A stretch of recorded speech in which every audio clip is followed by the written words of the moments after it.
오늘 은혜라는 주제로 말씀을 나누겠습니다. 예수님께서 십자가에 죽으셨지만 3일 만에 부활하셨습니다.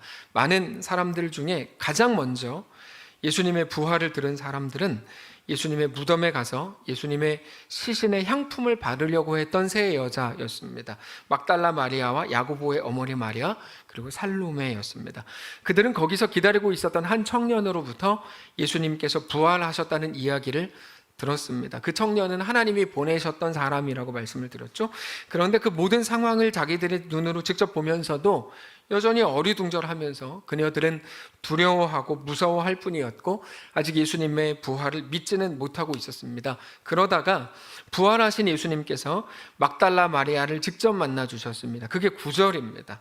예수께서 안식 후 첫날 이른 아침에 살아나신 후에 전에 7 귀신을 쫓아내어 주신 막달라 마리아에게 먼저 보이셨다, 이렇게 되어 있습니다. 근데 여기 특이한 점이 하나 있는데요, 복음이 무엇인지를 우리에게 말해주는 아주 중요한 열쇠가 여기 하나 나와요. 그게 뭐냐면 막달라 마리아에 대한 성경의 소개입니다. 막달라 마리아에 대해서, 예수님께서 부활 후에 처음으로 보이신 사람이라면, 온 인류 중에 처음 보이신 사람이라면 얼마나 영광스러운 거예요. 정말 영광스러운 거잖아요.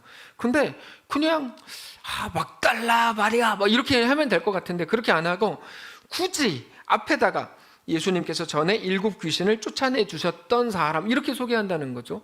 그러니까 막달라 마리아 입장에서 좀 얄궂을 것 같아요. 굳이 꼭 저 얘기를 해야 되나? 뭐 이런 거죠. 예를 들면 제가 어떤 문제를 일으켰다고 칩시다. 근데 제가 나중에 회복이 됐어요. 그래서 이제 다시 좋은 신자가 됐어요. 그냥 최요한 이러면 되는데 굳이 예전에 있었던 문제를 들춰내가지고 그런 짓을 했던 최요한 이런 식으로 하면은 좀 마음 상하죠. 마음 상할 거 아니에요. 우리는 감추고 싶은 이야기가 많아요. 그게 바로 이 막달라 마리아에게 있어서는 전에 7 귀신을 들렸었던 일은 감추고 싶은 일이었을 것 같아요. 우리가 근데 예수님께서 굳이 그 얘기를 소개하시면서 막달라 마리아를 말씀하시더라는 거죠. 우리는 어떤 한 사람을 대할 때 그 사람이 가진 조건을 마치 전부인 것처럼 생각하는 경향이 있습니다. 조건으로 사람을 판단하려는 거죠. 그래서 직업이 뭐야? 예를 들면 어디 살아? 외모가 어때? 어느 학교를 나왔어? 자식이 어때? 등의 어떤 조건으로 규정합니다. 누군가를 대할 때. 그 기준으로 보면 막달라 마리아의 조건은 매우 좋지 않습니다. 조건이 좋지 않아요. 전에 7 귀신 들렸던 사람이고, 물론 예수님이 쫓아내 주셨지만 어쨌든 7 귀신에 지배당했던 사람이고, 누군가가 만들어낸 이야기이긴 하지만 가장 천한 신분으로, 그래서 누군가는 이 여자를 창녀라고 말하는데 성경적 근거는 없습니다. 그렇게까지 소개하는 사람인 거예요. 근데 우리 예수님께서 왜 굳이 그 얘기를 하셨을까 하는 거죠. 그거 감추고 싶은 건데 왜 그 얘기를 할까? 예수님께서는 그 모든 것들을 굳이 소개하시고 나서 그 모든 과거와 조건들 속에서도 지금 부활하신 예수님이 처음 만나주신 사람으로 소개하시는 거죠. 결국에 무슨 얘기하고 싶으시냐면 그녀의 모든 좋지 않은 조건들 속에서도 부활하신 우리 예수님께서 마리아를 제일 먼저 만나주신 것으로 인해서 앞에 나오는 모든 조건들이 아무것도 아닌 게 되게 하신다는 것을 강력하게 보여주시는 겁니다. 우린 앞에 있는 조건에 매이거든요. 앞에 7 귀신, 앞에 매이는데요. 하나님께서는 앞에 매이지 않는다는 것을 앞에 거를 굳이 소개하심으로 우리에게 더 강력하게 말씀하신다는 게 오늘 본문인 겁니다. 근데 그게 복음의 능력이에요. 우리가 만든 부끄러운 역사, 모든 연약함으로 발목을 잡는 게 세상의 방식입니다. 세상의 방식은 여러분 우리가 매일 경험했지만 언제나 그랬습니다. 우리가 잘못 만든 무언가를 가지고 발목을 잡았죠. 언제나. 복음은 그러나 그 모든 과거와 아픔과 연약함을 하나님의 사랑으로 완전하신 하나님의 이끄심으로 뒤덮는 게 복음입니다. 죄는 우리로 하여금 무엇을 해도 죽음일 수밖에 없는 것으로 끌고 갑니다. 우리를. 그게 죄책이라는 거거든요. 죄책이 나쁘다는 게 아니에요. 우리에겐 죄책이 있을 수밖에 없어요. 죄책감. 나쁜 게 아닙니다. 요셉 이야기를 아침 경건을 통해 나누고 있는데 형제들이 요셉을 만났을 때 무슨 생각을 했냐면 총리 요셉 전에 그를 통하여 고난을 어려움을 당했을 때 우리가 옛날에 14년 전에 동생을 팔아먹은 것 때문에 오늘 이 일을 겪는구나, 그 마음을 갖고 있었어요. 그들은 길 가다가 넘어지기만 해도 그 생각을 했을 거예요. 우리가 몇 년 전에 동생을 팔아먹은 것 때문에, 그러다가 이렇게 무슨 일이 잘못되면 우리가 그때 이 생각을 늘 했다고요. 그게 죄의 영향력이라는 거예요. 사람을 진짜 죽음으로 계속 몰아가거든요. 그러다가 로마서 6장을 보면 죄의 삭은 사망이라고 말씀을 하시죠. 무엇을 해도 무엇으로도 멸망이 끝인 겁니다.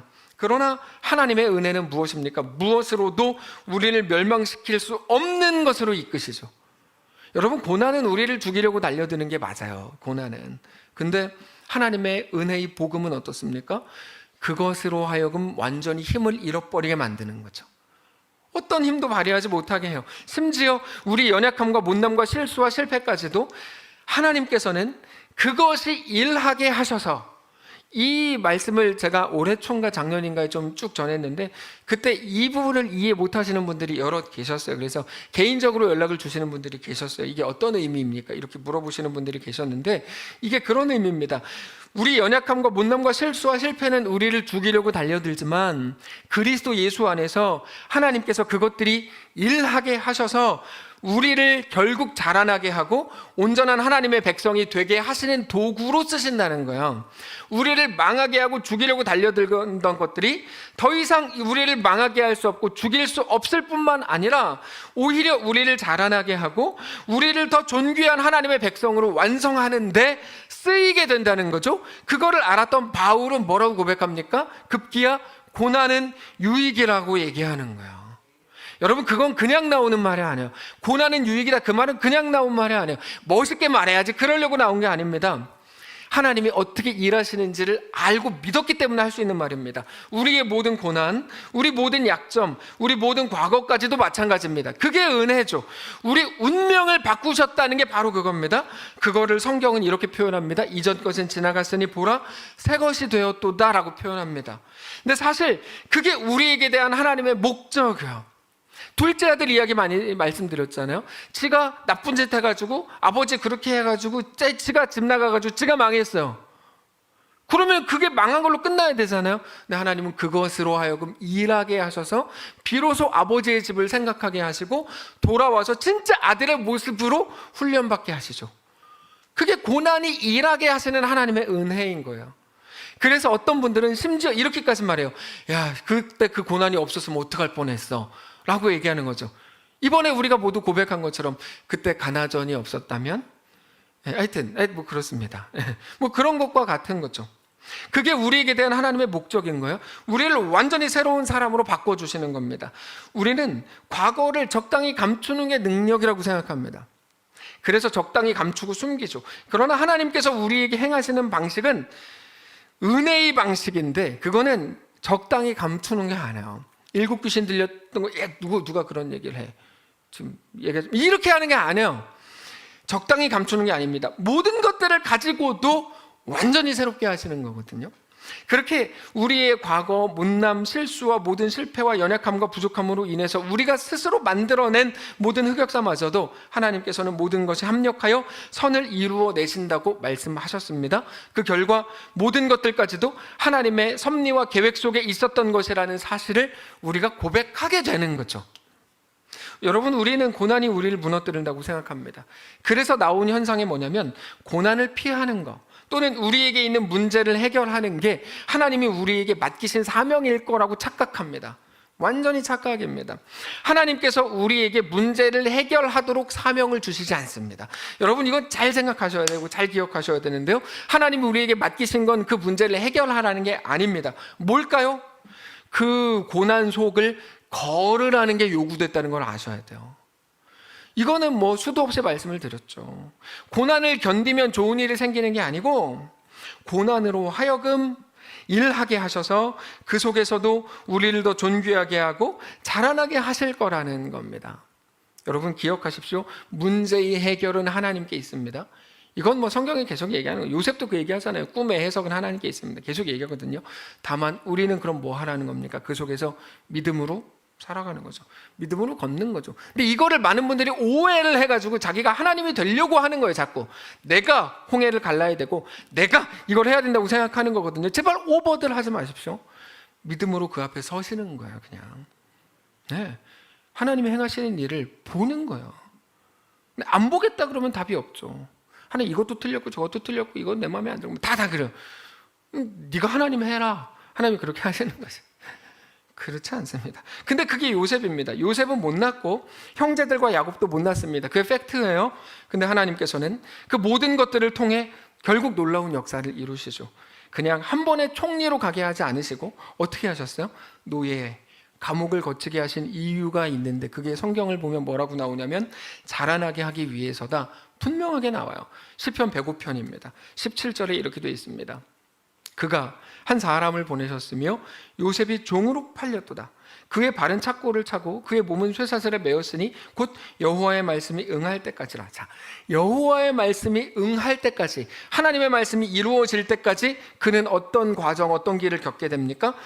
발에 착고를 차고 몸은 쇠사슬에 매이게 되는 거죠. 종이요 죄수로 있게 되거든요. 그때까지, 여호와의 말씀이 응할 때까지 하나님의 뜻과 목적을 가지고 모든 18절의 일들이 그에게 다가온 겁니다. 하나님의 목적은 뭡니까? 21절에 이렇게 나와요. 그를 그의 집의 주관자로 삼아 그의 모든 소유를 관리하게 하고 그의 뜻대로 모든 신하를 다스리며 그의 지혜로 장로들을 교훈하게 하는 거죠.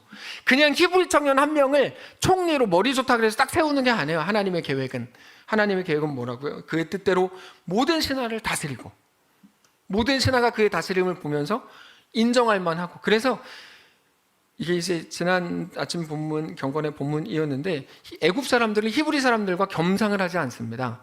따로 먹거든요.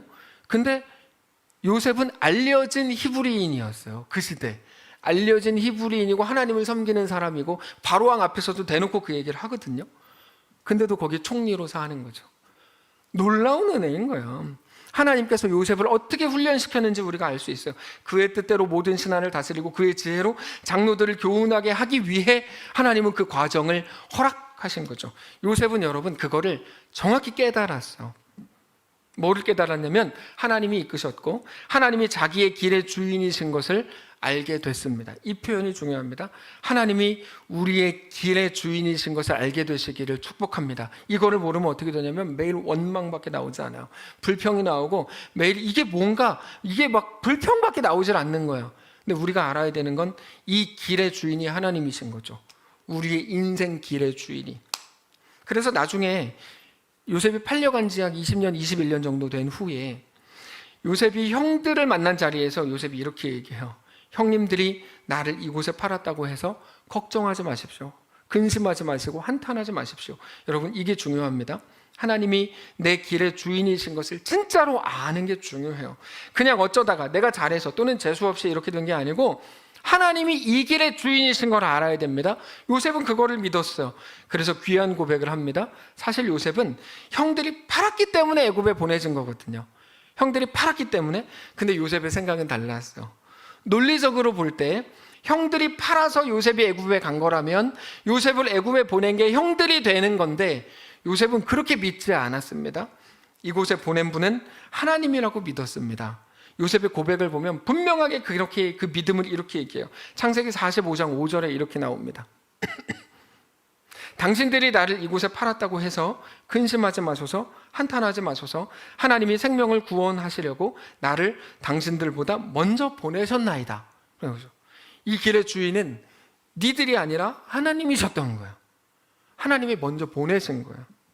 지난주에도 말씀을 드렸지만 하나님을 보내셨다는 사실을 믿는 순간 요셉은 그 과정 속에서의 모든 서운함이 그것들을 이길 수 있는 넉넉함을 갖게 된 거죠. 하나님의 이끄심을 믿는 방식인 거죠. 여러분 우리가 하나하나의 사건을 연결하는 방식으로는 절대로 하나님의 해석을 가질 수가 없습니다. 사건만 쭉 나열해 보세요. 구역예배 때 사건 내 있었던 일들만 쭉 나열해 보세요. 원망밖에 더 돼요 그게. 그건 아니죠. 네. 하나님의 해석을 가지려면 하나하나의 사건이 아니라 하나님의 마음을 고백할 수 있어야 돼요. 오늘 본문이라고 해볼까요? 막달라 마리아에게 얼마나 많은 과거들이 있었겠습니까? 물론 막달라 마리아는 본인은 철저하게 숨기고 싶었겠지만 숨길 수 없는 것들이었겠죠. 지금 시대도 아니고 당장 마가가 오늘 본문에서 기록하고 있는 것처럼 그녀가 전에 귀신 들렸던 사람, 그것도 7 귀신 들렸던 사람이었던 거에 대해서 모두가 알고 있는 내용이었습니다. 그 말은 전에 귀신에게 지배당하고 이끌렸던 사람이었다는 사실이고 그 사실에 대해 숨길 수 없었다는 말입니다. 근데 그랬던 사람이 이제 예수를 믿고 예수의 사람이 됐습니다. 그것도 부활하신 예수님께서 처음 만나주시는 그런 놀라운 사람이 됐어요. 그 결과 막달라 마리아는 부활하신 예수님께서 부활의 몸으로 처음 만나주신 사람이 됐을 뿐 아니라 예수님의 부활을 처음으로 전한 사람이 됐습니다. 재밌는 건 10절입니다. 10절을 보시면 이렇게 돼 있어요. 마리아가 가서 예수와 함께 하던 사람들이 슬퍼하며 울고 있는 중에 이 일을 알렸다고 되어 있습니다. 여러분, 원래 앞에 나오는 표현 슬퍼하며 울고 있는 사람은 마리아여야 해요. 자기 조건이 그러니까요. 근데 아니요, 마리아가 가서 그들에게 예수님의 부활을 전합니다. 놀라운 일이 일어난 거죠. 역전이 된 거예요. 역전이. 근데 마리아에게 그 부활의 소식을 들은 사람들은 마리아의 말을 듣고도 믿지 않았습니다. 11절, 그들은 예수께서 살아나셨다는 것과 마리아에게 보이셨다는 것을 듣고도 믿지 않았다고 되어 있습니다. 만약에 그 부활에 대해서 마리아가 아니라 더 권위 있고 인정받는 누군가가 전했다면 그들이 믿었을지도 몰라요. 마리아가 전하니까 믿지 않은 거예요. 확실한 한 가지 메시지는 뭡니까? 하나님은 효율적으로 일하시는 분은 아니라는 건 확실한 메시지예요. 사실 성경 여기저기를 보면 계속해서 그걸 발견할 수 있어요. 사람들의 함정은 효율성이고 합리성이지만 하나님의 방식은 그런 것과 거리가 멉니다. 전도라는 미련한 방식으로 자기 백성을 구원하시기를 작정하신 하나님께서 이루어 가시는 모든 방식이라고 하는 건 인간들의 잔머리와는 우리의 생각과는 완전히 다른 방식인 거죠. 마리아가 복음을 전해요. 안 듣습니다. 그럴 만큼 마리아는 인정받는 사람이 아니었다는 의미겠죠. 근데 그들이 믿지 않은 거에 대해서 성경은 그냥 넘어가지는 않습니다. 이건 매우 중요한 것으로 문제를 지적하는데요. 그들이 믿지 않은 거에 대해서 마리아가 부족했으니까, 또는 우리는 마리아 같은 여자의 말을 믿을 만큼 어리석지 않습니다, 이런 식으로 변명을 늘어놓겠지만 하나님께서는 전혀 다른 곳에서 그 원인을 찾으십니다. 하나님께서는 그들의 태도에 대해서 그것은 그들의 마음이 완악하기 때문이다, 이렇게 말씀하세요. 14절입니다.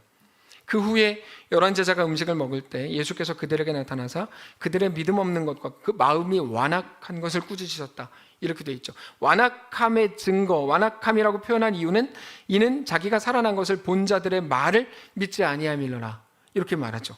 완악함은 뭐냐면 완고함인데요, 그거는 딱딱하다 이런 뜻입니다. 딱딱하다, 그들의 마음이 딱딱하게 굳어져 있다, 이런 말입니다. 그리고 완악함은 자기 눈에 보이는 것만 믿으려는 태도로 드러납니다. 언제나 그렇습니다. 성경에서 모든 상황에서 그렇습니다. 자기 눈에 보이는 것을 믿으려는 태도로 드러나요. 그래서 자기들이 직접 두 눈으로 예수님의 부활을 보지 않으면 믿지 않겠다는 거죠. 모든 것을 자기들의 두 눈에 볼 수 있게 보여달라는 겁니다. 결국에 완악함, 완고함이라는 것은 하나님의 말씀, 하나님의 약속, 하나님의 이끄심, 이건 다 안 보이는 거잖아요. 이런 게 아니라 눈에 보이는 자기 자신을 믿는 거죠. 완악함인 거예요. 자기 의지가 너무 강해요. 근데 그건 예수 없는 세상의 특징입니다. 글쎄요, 제가 만난 예수 안 믿는 사람들 치고 세지 않은 사람은 정말 한 명도 없었던 것 같아요. 다 세요. 자기는 안 세대요. 엄청 세요. 제가 얼마나 세야 안 세다고까지 얘기하잖아요. 엄청 세요. 자기 눈에 보이는 것만 믿어요. 그래서 그들이 매일 하는 거는 현실 이야기. 왜 현실 이야기만 하는 줄 아세요? 보이는 게 그거거든요. 매일 보이는 얘기만 하는 거예요. 자기 상황 이야기, 자기 감정 이야기. 그게 전부니까 할 이야기가 없어요. 그러나 우리는 믿음에 대해서 잘 알고 있습니다. 믿음은 눈에 보이는 것으로 행하지 않습니다. 그렇게 먹음직하고 보암직하고 지혜롭게 할 만큼 탐스러운 선악과 앞에서도 끝내 먹지 말라는 하나님의 말씀을 따라서 먹지 않는 거죠. 그게 믿음이에요. 근데 바뀌면 어떻게 됩니까? 보암직하고 먹음직하고 지혜롭게 할 만큼 탐스럽기까지 한 열매이니까 따서 먹어버리는 거죠. 믿음은 눈에 보이는 것으로 행하지 않는다고 고린도후서 5장 7절에 말씀하세요.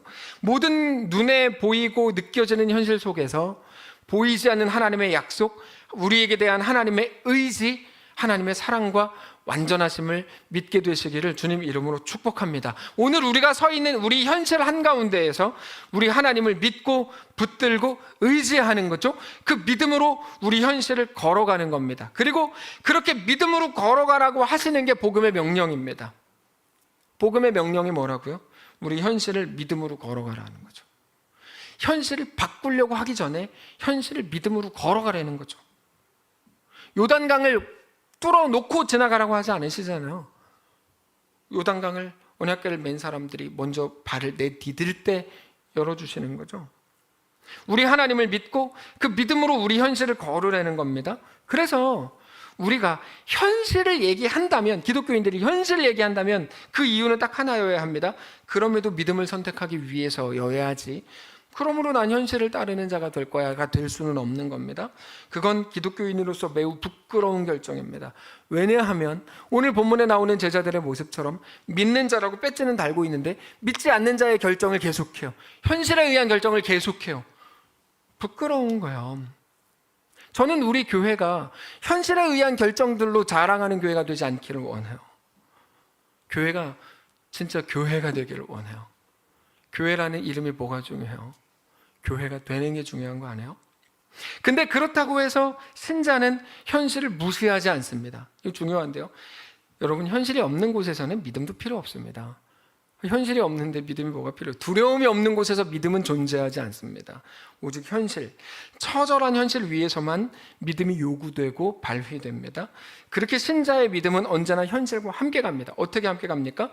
현실을 피하는 게 아니고 무시무시한 현실 속을 믿음으로 걷는 겁니다.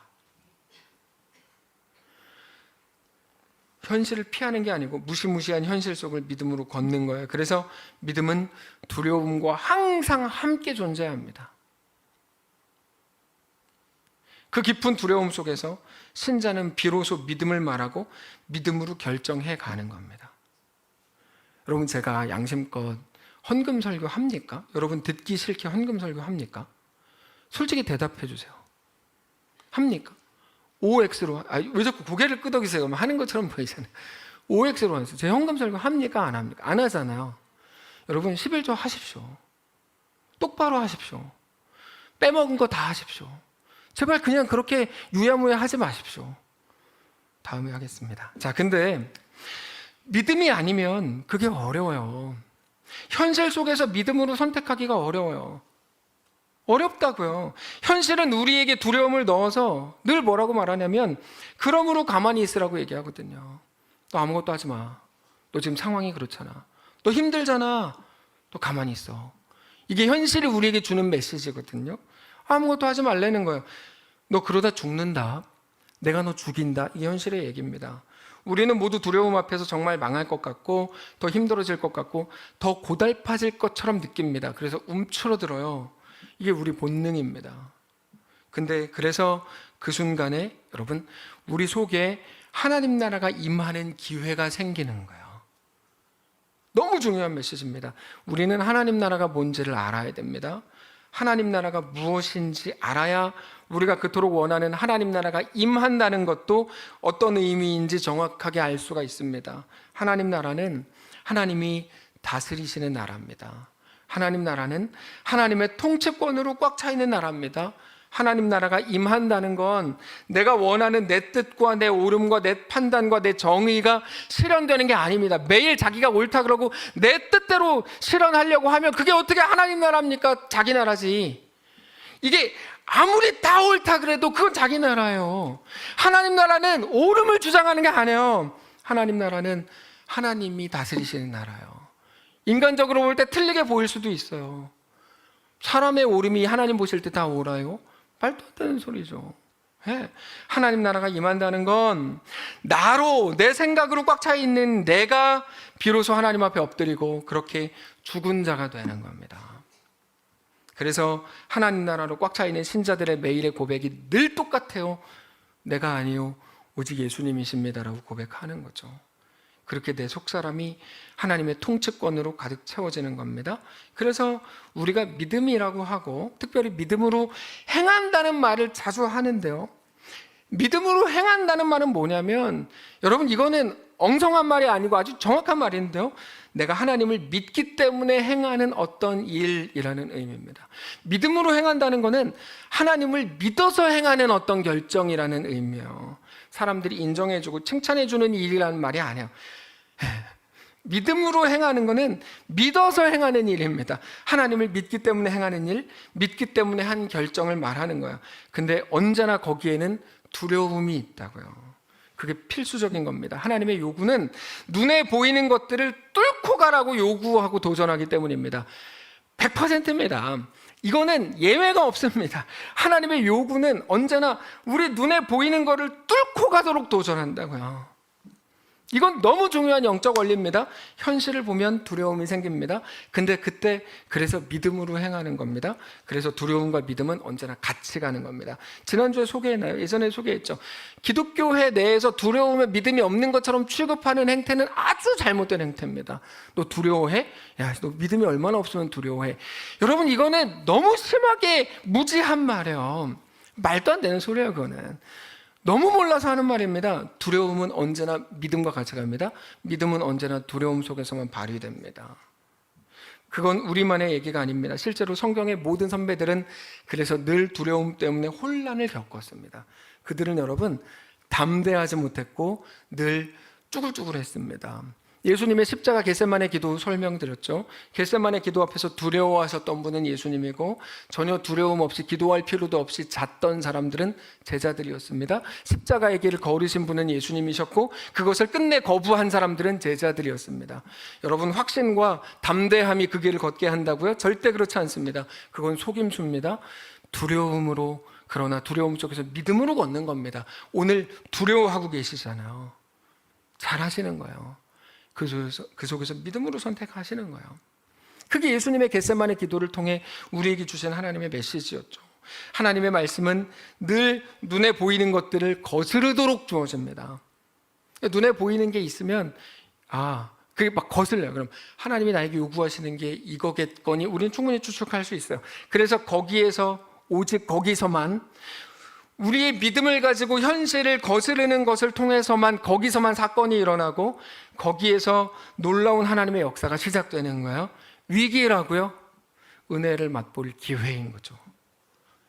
그래서 아마 많은 분들이 경험하셨을 거예요. 저도 너무 잘 기억하고 있고, 우리 교회는 아웃리치가 좋아요. 혹은 전도여행 가면 은혜가 있어요. 왜 그런 줄 아세요? 이게 그냥 만들어내는 말이 아니라 그럴 수밖에 없는 시스템인 겁니다. 거기에 우리의 현실을 깨뜨려버리는 드림이 있기 때문이에요. 그게 없는데 무슨 수로 하나님의 역사가 나타나냐고요. 자기 죽음과 내 포기와 현실은 이런데 그럼에도 불구하고 내가 나를 드릴 그 순간에 하나님의 역사와 하나님 나라가 임하는 거지. 그래서 거기에 은혜가 큰 거예요. 네. 믿음의 결정이 있기 때문입니다. 오직 그 이유입니다. 그래서 특별히 교회의 결정은 더욱 그래야 됩니다. 언제나 현실에 의한 결정이 아니라 믿음에 의한 결정이어야 됩니다. 그게 아니면 교회는 진짜 촌스러워집니다. 진짜 촌스러워져요. 믿음에 의한 결정은 한마디로 하면 내가 죽는 결정입니다. 여기서 말하는 나는 저입니다. 저라고요. 목사인 저로부터 시작해서 모든 성도들, 어린 아이들에게 이르기까지 내가 아니요 오직 주님이십니다의 결정이 시작되어야 합니다. 그를 작정해요. 그냥 진심으로 그를 작정해요. 근데 우리도 다 그래야죠. 근데 그게 15절이에요. 15절 보시면 이렇게 되어 있습니다. 또 이르시되 너희는 온 천하에 다니며 만민에게 복음을 전파하라. 여러분, 상식적으로 이게 가능합니까? 자기도 못 믿었던 겁니다. 14절까지. 그래서 하나님께서 니네 완악하다 이랬던 겁니다. 근데 갑자기 그들에게 너희는 온 천하에 다니며 복음을 전파하라. 나도 못 믿었던 거를 그 사람들이 어떻게 믿습니까? 근데 그걸 전파하래요. 믿음으로만 가능한 일이죠. 결국에 하나님께서 우리에게 요구하시는 건 믿음의 역사입니다. 그게 오늘 여기까지 온 우리 교회의 42년의 교회 역사라고 저는 자랑하고 싶어요. 못난이들은 교회가 얼마나 크고 몇 평이고 성도의 수가 어떻고 재정이 어떻고 우리 어떤 유명인이 우리 교회 다닌다는 거를 자랑합니다. 하여튼 주변에 이런 얘기 하는 분들은 다 못난이 들으려고 보면 돼요. 못난이 인증 대잔치. 너무 많아요, 못난이들이. 안 부끄러운가? 교회를 가지고 그런 얘기하고 자랑스럽게 생각하는 게 안 부끄러운가? 저는 늘 궁금해요. 묻고 싶어요.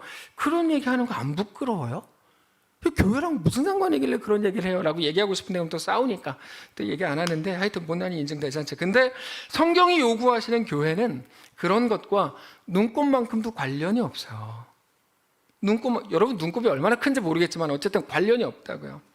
하나님의 자랑은 믿음으로 행하는 우리들의 모습이 전부입니다. 하나님의 자랑은. 그래서 우리의 자랑 역시 오직 우리가 믿음으로 행한 일뿐이어야 합니다. 우리의 자랑은 이것밖에 없는 거예요. 야, 그때 우리 교회 얼마나 어려웠는 줄 알아? 근데 그때 헌신하는 사람들이 있더라. 그것만 자랑인 거예요. 그것만. 야, 우리 교회 도지사가 나왔어. 에이, 그 자랑이 됩니까? 예수님이 계시는데 뭐 죄송합니다. 도지사 누군지 몰라서 하는 얘기예요. 그게 어떻게 자랑이 되냐고. 예. 우리의 자랑은 오직 우리가 믿음으로 행한 일 뿐입니다. 그것에 대한 근거에 대해서 이미 창세기에 아브라함을 말씀드렸죠. 아브라함은 롯이 떠난 후에 외로움 때문에 많이 힘들었습니다. 근데 하나님께서 내가 너와 함께 한다고 말씀을 하셨고 동서남북 종과 횡으로 다녀보라 이렇게 말씀을 주셨어요. 그래서 그가 믿음으로 행한 첫 번째 일이 뭐냐면 군사 318명을 이끌고 롯을 구하러 간 일이었습니다. 어떻게 보면 교회 일이 아니죠. 자기 가족 구하러 간 일이잖아요. 근데 하나님께서는 그것을 믿음이라고 규정하시고 너는 믿음이 있다고 하실 뿐 아니라 너는 의인이라고 말씀을 하세요. 놀라운 일이죠. 마지막 날 심판대 앞에서 마태복음 25장도 똑같은 이야기 합니다. 그들은 믿음으로 행한 일 때문에 칭찬받아요. 근데 그거는 교회를 대단하게 키웠다거나 지금 누군가가 말하는 것처럼 큰 교회를 목회했다거나 또는 대단하게 정의로웠기 때문이 아니라 작은 소자에게 행한 것 때문이었습니다. 아무 유익도 없고 교회 일도 아닌 거니까요. 아무 유익도 없고 어쩌면 당장의 손해, 불편함이 그들의 현실이었겠지만 작은 소자를 도우려면 그럼에도 믿음을 따라서 그들을 대접하고 섬긴 거죠. 누구도 알아주지 않았고 그래서 자기들도 기억을 못하고 있었어요. 예수님께서 말씀하실 때 내가 언제 그랬어요? 이렇게 말할 만큼 기억도 못하고 있었어요. 그럼에도 그들은 믿음으로 행한 일이었는데 하나님은 그거를 기억하셨고 그래서 그들에게 의인이라고 말씀하세요. 그들은 어떤 성과를 냈기 때문이 아닙니다.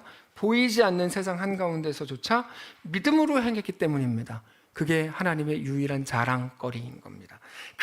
왜냐하면 아무것도 아닌 것 같은데 하나님을 믿어서 행한 거니까 하나님의 자랑인 거죠.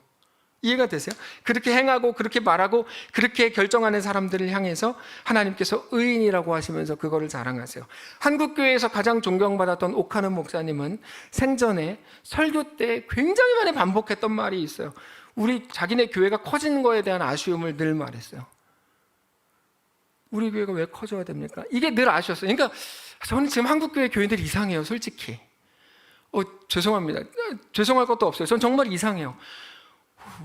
왜들 저러지? 제정신인가? 이런 생각할 때도 많아요. 그분이 했던 말이 이거예요. 우리 교회가 이렇게 커져서 내가 사람에게 상을 받았으니 하나님께 받을 상이 어디 있겠습니까? 늘 이 얘기를 했거든요. 근데 이상해요. 우리는 자꾸 커지고 싶대요. 저는 이게 진짜 이해가 안 돼요. 진심으로 이해가 안 돼요. 왜 그러지? 도대체 마음속에 어떤 탐욕이 있길래 그러는 거지? 전 전도 프로그램 막 돌리는 교회들에 대해서 죄송합니다. 이해가 안 돼요. 무슨 마음으로 저렇게 하는 건지를 모르겠어요. 알아요. 칭찬받고 뭐 뜨고 싶은 거 알아요. 근데 왜 저러지? 그냥 성경적인 설교하고 같이 복음으로 믿음으로 가고 여기까지거든요. 근데 왜 알파 코스부터 해가지고 두날 별의별 짓들 다 하면서 왜 그렇게 하지? 왜 세상 것들을 자꾸 갖고 오지? 이게 이제 이해가 안 되는 거예요. 더 키우려고 하고 더 주목받고 싶어 하고 그리스도의 마음이 아닌데 더 인정받고 싶어하고 그래서 더 안정적이고 싶어하는 그런 시대는 지금 시대는 성경적으로 볼 때 완전히 잘못 가고 있는 게 분명해요. 근데 이 마음은 저만 갖고 있는 마음은 아닙니다. 깨어있는 목회자들 사이에서 지금 쫙 퍼지는 마음입니다. 우리 교회에도 그런 원함이 생길까 봐 하나님 앞에 너무 두렵습니다. 복음이 무엇인지 우리는 잘 알아야 됩니다. 복음은 가난한 자가 부자가 되고 편안해지고 더 성장하고 더 커지고 안정적이 되는 게 아닙니다. 그게 복음의 능력이었다면 초대교회가 그렇게 됐어야 됩니다. 아니요. 그거 아니요. 그건 예수 복음이 아니에요. 정확하게 말씀드릴게요. 예수 복음 아닙니다. 예수 복음은 어떤 현실 속에서도 눈에 보이는 것을 넘어서는 하나님의 약속을 붙드는 겁니다. 차원이 다르죠. 그렇게 기독교 신앙이 예수님의 부활 이후에 오늘 여기까지 왔습니다. 뿐만 아니라 우리 교회도 그 속에 있고 싶습니다. 그 기준은 오직 말씀에 있습니다. 적당히 교묘하게 섞으려고 하지 마십시오. 하나님 말씀이 뭔지 분명하게 해야죠.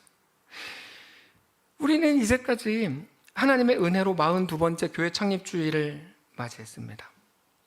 여기까지 어떻게 왔는지 다 알고 있어요. 돈으로 온 거 아닙니다.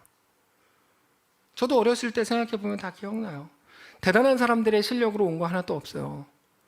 아무것도 없었고 오히려 눈물과 아픔과 고생만 있었잖아요. 정정장 장로님 양심껏 그렇잖아요. 그렇죠? 김천우 장로님 그렇잖아요. 무슨 얘기를 해요 여기서 우리가 뭐 도지사의 자꾸 도지사 누군지 진짜 모르는 죄송합니다. 뭐 대통령의 뭐 도움을 받았습니까 우리가? 그냥 눈물과 고생만 있었죠. 근데 그래서 여기에 하나님의 은혜가 임한 거예요. 그게 오늘 본문의 말씀이라고요. 여기 있는 많은 분들 거부하겠지만, 그래서 자꾸 좋은 조건들을 구하시겠지만 예수 복음은 그런 거 아니라고요. 그래서 우리 선배들을 성도 여러분 반드시 존경하셔야 돼요. 아주 마음 상할 수도 있는 말을 여기다 써놔서 좀 죄송한데 제가 쓴 거니까 읽어드릴게요. 젊은 성도들, 후배 성도들 정신 차리셔야 됩니다. 이렇게 제가 써놨어요. 하나님의 은혜는 언제나 사람의 실력과 계획을 넘어서는 것이기 때문에 그들이 할 수 있었던 것은 우리 선배들 말하는 겁니다. 대단한 계획을 세우는 것 아니었고 오직 견디기 어려운 그 시대와 그 현실과 그 인생 속에서 주를 사랑하는 결정, 믿음의 결정을 하는 것뿐이었습니다. 그래서 원로 목사님과 만나면 예전 이야기만 엄청 많이 하세요. 옛날에 교회 힘들었던 때 뭐 화성당, 네가 머리가 왜 나쁜 줄 아냐, 거기서 너 썰어졌기 때문에 뭐 이런 얘기를 정말 엄청 많이 들어요. 그게 존경의 유일한 이유죠. 존경의 유일한 이유 뭡니까? 그 드림과 그 섬김이죠. 자기 것을 다 들여서 이렇게 하나님 나라가 세워져 간 거예요. 저는 이게 우리 교회라서 너무 좋습니다. 여기 또 나오네. 젊은 성도들, 후배 성도들은 모두 정신 차려야 됩니다. 죽게 드리지 않는 신자의 삶이라는 건 없습니다. 근데 요즘에 제가 답답한 거는 자꾸 자기가 편하려는 결정들을 자꾸 하는 거에 대해서 제가 못 견딜 만큼 요새 스트레스를 많이 받아요. 어떤 결정을 해도 되냐? 뭔데? 자기가 편한 결정이. 자기가 그동안 사역 오래 했으니까 잠깐 쉬어도 돼요. 이거는 실과 바늘이 아니라 호치게스를 찾아야 해서 어떤 생각을 갖고 있길래 도대체 그런 결정밖에 못하냐 이거죠. 더 쉽게 가려고 그러고 여러분 제발 배려하지 마십시오. 본인을 배려하지 좀 마십시오. 평생 열심히 사셨잖아요. 이제 우리는 곧 43번째 발걸음을 떼려고 합니다. 가슴이 벅차올랐어요. 하나님의 은혜가 우리를 기다리고 있다는 확신이 들었어요. 왜냐하면 우리가 맞이하려고 하는 43번째 발걸음은 만만치 않다고 제가 많이 들었어요. 주변에서 내년 쉽지 않을 겁니다. 뭐 이런 얘기를 너무 많이 들어서 제가 말씀 준비하면서 기대가 됐어요. 이게 언제나 하나님의 시스템이거든요. 하나님의 은혜가 우리를 기다리고 있구나. 교회 창립주의를 맞이해서 말씀을 준비하는데 미디어 팀에서 사역 박람회를 위한 영상입니다. 한번 봐주세요. 보내줬어요. 제가 그 영상을 보는 순간 가슴이 뜨거워졌어요. 별거 아닙니다. 우리가 이런 사역을 했다. 앞으로 이런 사역을 할 거다. 참여해달라. 제발 당신 편한 식으로 하면서 신앙생활을 한다고 얘기하지 말고 참여를 해라. 이게 이제 그 주제거든요. 근데 제가 그거 보면서 막 가슴이 뜨거워졌어요. 왜냐하면 저는 그 속에서 이런 주제를 발견했습니다. 우리가 모든 약함 속에서도 그렇게 걷고 있었구나. 저 이거를 느꼈거든요. 교회가 멈추어 있는 줄 알았는데 아니었구나. 하나님을 사랑하는 방식이, 하나님을 섬기는 방식이 이건 거구나. 잠깐 영상을 보겠습니다. 그리고 말씀을 정리하겠습니다.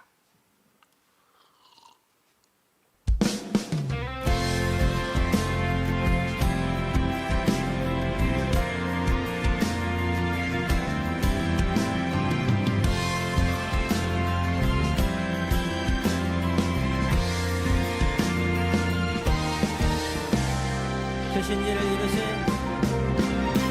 안녕하세요. 여기는 예담 유치부입니다. 예담 유치부는 1세부터 7세까지 유아들이 모여서 하나님을 예배하는 곳입니다. 하나님을 직접 자기의 손으로, 발로, 입으로 찬양하면서 예배드리고 찬양드리고 또 그렇게 하나님을 알아가고 하나님이 누구신지 말씀을 듣는 예배 시간을 갖고요. 2부 활동으로는 신체 활동, 찬양 활동 시간 등을 통해서 하나님을 알아가고 하나님이 얼마나 사랑하는지 느끼는 그런 시간들을 갖고 있습니다. 예담 유치부에는 13명의 유아들이 있고요. 아이들을 위해서 여러분들을 초대합니다. 감사합니다. 저희 유초동부는 초등학교 1학년부터 초등학교 6학년까지의 아이들이 함께 예배를 드리는 부서입니다. 놀이나 그 어떤 프로그램보다 아이들이 정말로 하나님의 말씀을 듣고 하나님의 말씀을 배우고 그래서 말씀이 아이들 안에서 실제가 되고 말씀이 나를 이끌어 가도록 말씀에 순종하는 어린이로 자라날 수 있도록 교육하고 있습니다. 부모님의 하나님이나 선생님의 하나님이 아니라 아이들에게 정말 나의 하나님이 될 수 있도록 우리 선생님들이 아이들을 그렇게 매주 만나고 있습니다.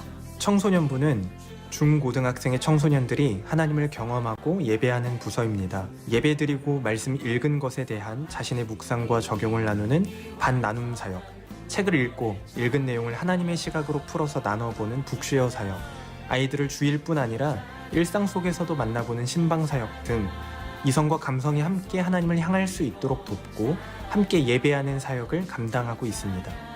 다음 세대 아이들을 믿음으로 세우는 일은 무엇보다도 중요하고 시급한 일입니다.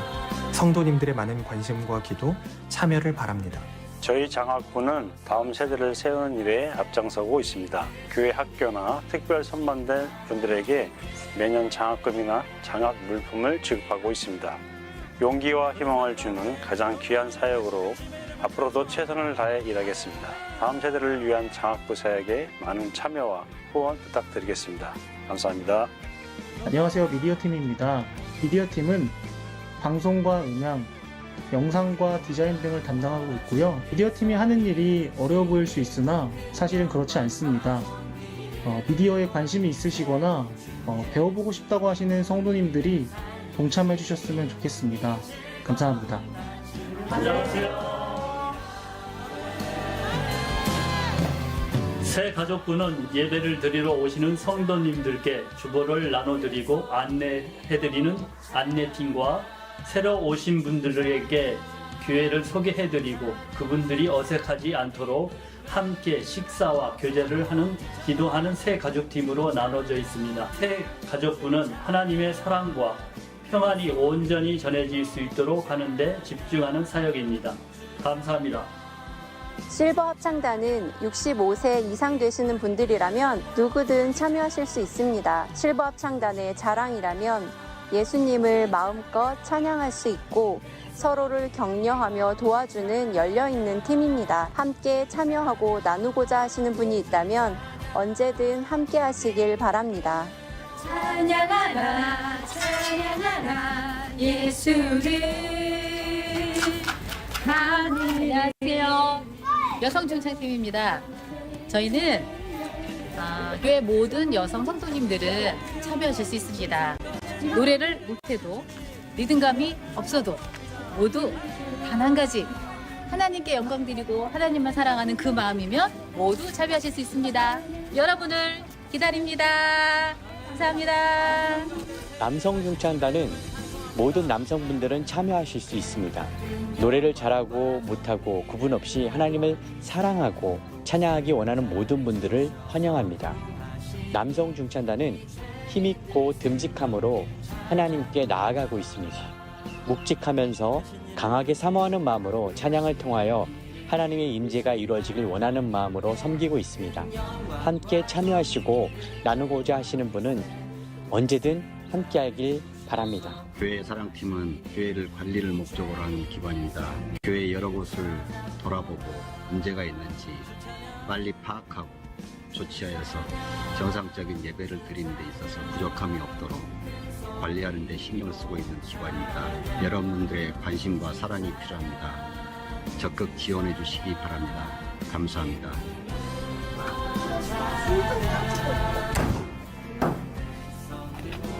차량 관리팀은 여러 사역에 있어서 차량의 역할을 큰 만큼 오가는 길에 안전하고 운행할 수 있도록 교회 승합차를 점검하고 관리하는 사역을 감당하고 있습니다.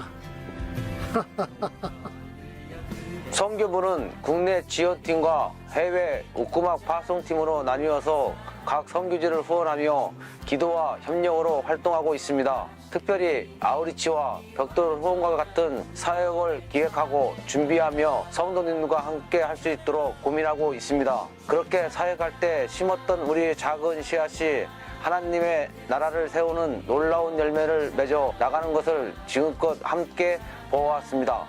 앞으로도 성도님들의 기도와 후원, 협력을 부탁드립니다. 감사합니다. 성경 통독반은 매일 아침에 그날에 읽을 분량의 성경을 네이버 밴드나 카카오톡으로 올리고 다 읽었다고 완료 표시를 보내주시는 방식으로 진행이 됩니다. 혼자 성경을 읽으실 때는 지속성이 없게 되고 창세기, 출애굽기만 여러 번 읽게 되기가 쉬운데요. 성경 통독반의 장점은 그것인 것 같아요. 함께 성경을 읽기 때문에 끝까지 읽을 수 있다는 것이 가장 좋은 것 같습니다. 매일 말씀과 함께하는 이 기쁨에 많은 분들을 초대합니다. 네, 안녕하세요. 영국부 부서 팀장 김영락 청년입니다. 저 영국부는 영국을 통해서 하나님을 찬양하고 예배하는 부서입니다. 영국을 통해서 서로 몰랐던 성도님들과 새로운 교제를 할 수 있는 그런 부서이기도 합니다. 어떤 것으로도 하나님을 찬양하고 예배할 수 있다는 그런 취지로 만들어졌습니다. 많은 참여 부탁드리겠습니다. 우리 교회는 여러 가지 어려운 시대적 환경적 상황 속에서도 오늘 여기까지 왔습니다. 진심으로 모든 것이 하나님의 은혜인 것을 고백합니다. 정기적인 교육부서의 사역들 뿐 아니라 모든 예배 사역, 찬양 사역, 사람을 돕고 섬기는 사역, 치앙마이 옥구막 사역, 아웃리치 등 이 모든 사역을 통해서 언제나 사람의 계획과 실력을 넘어서는 또 단지 좋은 씨앗을 뿌린 것을 넘어서서 참여한 모든 이가 회복되는 하나님의 은혜가 있었습니다. 오늘 또 다시 성도 여러분을 귀한 사역의 자리로 초대합니다. 우리의 사역은 교회와 사람들을 돕기 위한 어떤 봉사가 아니라 자신을 내어드리는 방식으로 하나님을 사랑한다 고백하는 우리의 몸부림입니다. 우리의 시간과 몸, 물질과 마음을 다해 우리 공동체와 함께 걷고 그렇게 하나님을 사랑하는 행복한 2023년이 되시기를 소망합니다. 이 귀한 사역에 모든 성도 여러분을 초대합니다. 네, 이 영상을 이제 제가 지난주에 받았는데 너무 좋더라고요. 사역을 말씀드리면서 우리 사역은 최소 방어전으로 하는 어떤 봉사나 혹은 누군가를 돕는 게 아니라고 말씀을 드렸습니다. 왜곡된 시각을 가지고 계신 분들이 종종 계시는 것 같은데 온전한 시선을 갖는 게 중요합니다. 우리 교회의 사역은 사역을 감당하는 그 사람이 하나님을 사랑하는 방식이고 하나님을 섬기는 방식이라는 것을 꼭 기억하셔야 됩니다. 오래 했으니까 좀 쉬겠다는 말은 하나님을 오래 섬겼으니까 좀 쉬어보겠다는 것과 똑같은 말인데 말도 안 되는 소리입니다. 그건 옳지 않습니다. 이게 왜 말이 안 되는 소리냐를 따지고 싶으시면 저를 찾아오십시오. 제가 그게 왜 말이 안 되는 소리인지 말씀을 드릴게요. 사랑하는 성도 여러분, 올해보다 더 섬기십시오. 우리 하나님을 더 사랑하십시오. 자신을 제발 그만 사랑하십시오. 하나님께 모든 것을 드리십시오. 그게 신자의 삶입니다. 우리 예수님께서 우리를 위해 십자가에서 그 생명을 내어주셨고 그렇게 우리를 보혈로 사신 것처럼 예수님께서 그 보혈로 우리를 사셨을 때 우리는 이제 그리스도의 것이 되었다고 우리가 고백하는 것처럼 신자의 삶도 더 이상 자신을 사랑하지 않고 이제 하나님을 사랑하고 하나님의 뜻대로 그 인생을 내어드려야 하는 것입니다. 그게 우리의 2023년이 되시고 그게 우리의 남은 인생이 되게 하시기를 원합니다. 자기가 주인 되어 살려고 하지 마시고 하나님이 주인이신 삶을 사십시오. 그게 복된 겁니다. 그렇게 42번째 생일을 맞이한 사랑하는 입장제일교회, 이제 43번째 발걸음에 동참하려고 하는 성도들의 모든 삶에 말할 수 없는 주의 은혜가 충만하시기를 바랍니다. 찬양하겠습니다. 날이 저물어 갈 때, 빈들에서 걸을 때, 그때가 하나님의 때라는 고백의 찬양입니다.